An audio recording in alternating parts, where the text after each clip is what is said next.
Yan, narito po tayo sa pilaran ni Andaya. Ayan, napakarami ng palay niya na. Yan, nagsisimula na po ang anihan. Ayan, magandang panahon, mainit. Malapad po itong pilaran to. Ayan. Ngayon ko po ulit ito na yan sa video na napakaganda po ng pilaran ito. Pagka uminit po ng alas 7, mainit na po agad. Nasa ano, yan, yan po mga tubigan. Yan po ay nasa malapit, ay ito po ay isang buwan po daw ang tanihin na po ito. Yan, yung mga palay nakahihilera na.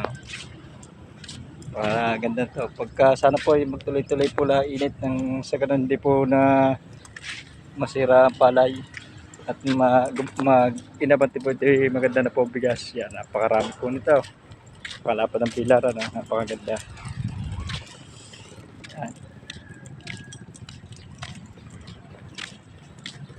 Sana po ito magtuloy-tuloy na po ang init. Napakaganda ng tubigan. Yan, isang buwan pa po daw yan. At maani yan. Sana po doon sa mga taga-subaybay na nanonood ng video ko, yan, makikita nyo napakaganda dito sa probinsya namin sa Batangas. Yan. Nakalapad po ng bilaran. Sana po magtuloy-tuloy na po ang init at nang matuyo na po at hindi na po ma-stress ang ating mga kapatid na magsasaka.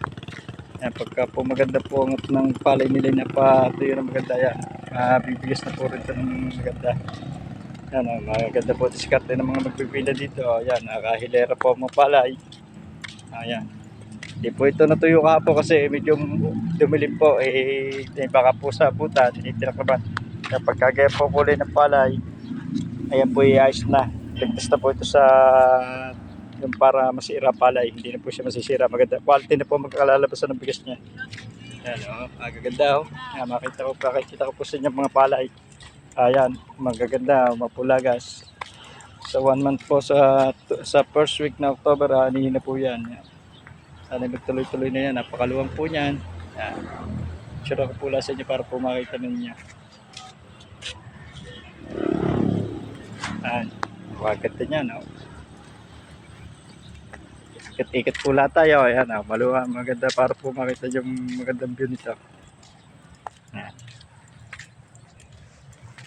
Pula tayo sa bayan ng Liat. Magandang umaga po sa lahat po ng mga 6,000 followers ko po. Magandang umaga po. Sana po nasa okay kayong mga kalagayan. At sana kung may nagtitinda po kahit nasa ano po ng negosyo, sana po yan magandang benta. Hindi po kayo ma-stress yan. Basta lagay po yung panoorin ng video ko yan. Marami po kayo matututunan. Yan, ang ganda po ng video dito. Yan, katutok sa bundok. Lalapit ko lang. Yan, nakakita nyo po.